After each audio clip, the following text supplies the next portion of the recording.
인간 본래의 모습, 감노를 찾아서 여러분 속에 있는 하나님을 부활시키기 위해서 구세주가 감노이슬 성신이 되는 분신을 여러분들에게 부어주고 있는 거예요. 이 사람의 분신은 승리의 영이에요.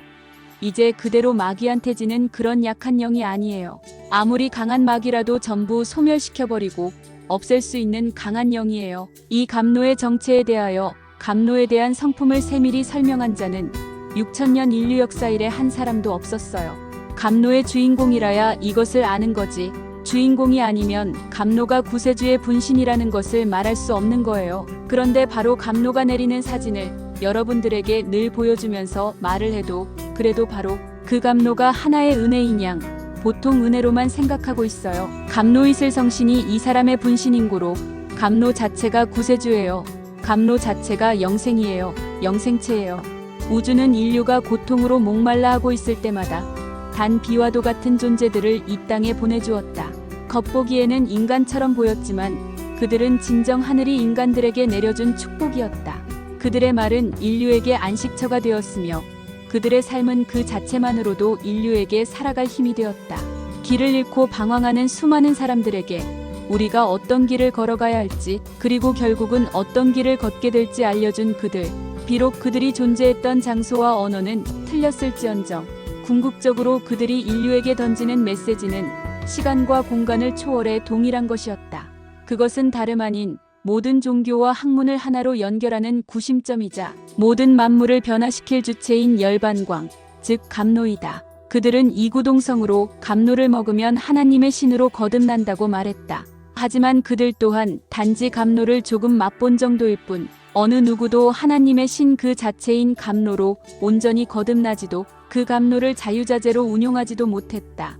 진정 열반에 든 자가 없었던 것이다. 영원한 생명에 비친 감노.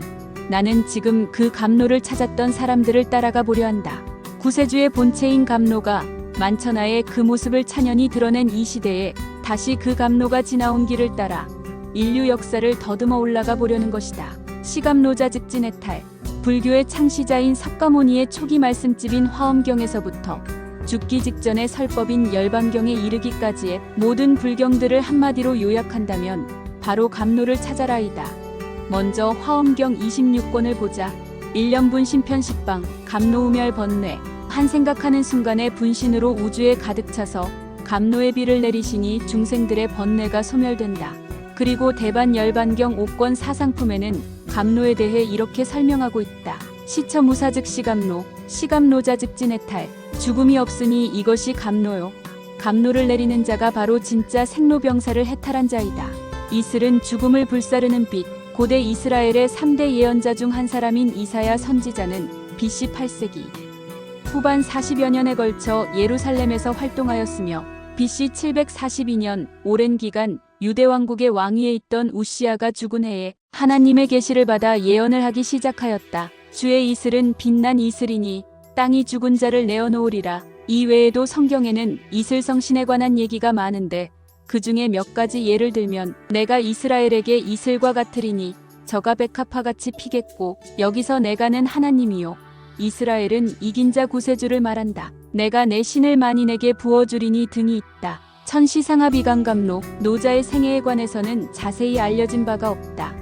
단지 그가 주나라를 떠날 즈음 관을 지키는 책임자 윤희의 간곡한 요청에 의해 저술된 것이 도덕경이라고 알려져 있을 뿐이다. 그는 도화덕의 의미를 총 81장 5천여자로 해설했는데 바로 그 도덕경 32장 성덕편에는 이런 글이 수록되어 있다. 후왕 양능수지 만물장자빈 천지상합 이강감노 민막지령이자균. 제후와 제왕이 만약 능히 이 도를 지킬 수 있다면 만물이 장차 스스로 찾아오게 될 것이다. 하늘과 땅이 서로 화합하여 감노가 내리며 백성들은 명령하지 않아도 스스로 조화를 이루게 된다. 진리의 감노 라마 크리슈나는 인도에서 신의 화신으로 추앙받으며 힌두의 대성자로 알려져 있다. 그는 가난한 농부였으며 객관적으로 볼 때 그의 삶은 지극히 평범했다. 그러나 그의 내면 생활은 그 누구보다도 절실했고 격렬했다. 그리고 인류 역사를 통해 볼 때 극히 소수의 사람들만이 자신들의 근원으로 거슬러 올라갔는데 벵갈의 이 가난한 농부가 그들 중 한 명이었다. 벌이 꽃잎에 박혀 있을 때에는 윙윙 소리를 낸다. 그러나 꽃 속으로 들어가 꽃가루를 딸 때에는 아무 소리도 내지 않는다. 진리의 감로를 맛보지 못한 사람은 교리나 이론에 대한 논쟁에서 떠나지 못한다. 그러나 진리를 체험하게 되면 그는 침묵 속으로 들어간다. 하인드 고능인활, 동학의 창시자인 1824년에서 1864년 수훈 최재우 선생은 득도한 뒤 자신의 도를 천도라하고 농민 천민 유생에 이르는 광범한 계층에 전파하기 시작했다. 그러면서 그가 깨친 사상을 글로 남겼는데 이때 한문으로 지은 것이 동경대전이고 한글로 지은 것이 용담유사이다. 다음은 동경대전의 첫 장인 포덕문의 일부분이다. 우부우미는 미지우로 지택하고 지기무의화의러니 어리석은 자들이 비와 이슬의 혜택을 알지 못하고 무의화로 알더니 그리고 우음에서 그는 이렇게 급졸인다. 하인드구 능인활, 누가 능히 비를 얻어 사람을 살릴 것인가? 라고 했다. 법의 비와 이슬, 증산교의 창시자인 증산 강일순, 1871년에서 1909년은 24세의 동학교도가 되었으나 동학혁명 때 봉기를 반대하고 1900년에 고향으로 돌아와서 유불선 사상을 토대로 한 흥치교를 만들었다. 그 후 9년간 흥치교는 점점 교세를 확장해 나갔으나 그가 39세에 병사하면서 그의 가르침은 증산교로 바뀌었다. 다음은 중화경 미륵출세편의 기록이다. 불일출시 강법으로 세간안목 금자시계, 유연자 계실문지, 호도천불 불성인사, 생미륵불이 나타나시는 날에 법의 비와 이슬을 내리시니 세상 사람들의 안목이 이제서야 열리기 시작하는지라. 연분이 있는 사람이라면 모두 그 설법을 귀 기울여 듣고 깨달음을 얻게 될 것입니다. 생미륵불께서 반드시 사람들을 부처님으로 이끌어 완성시키실 것입니다. 감사합니다.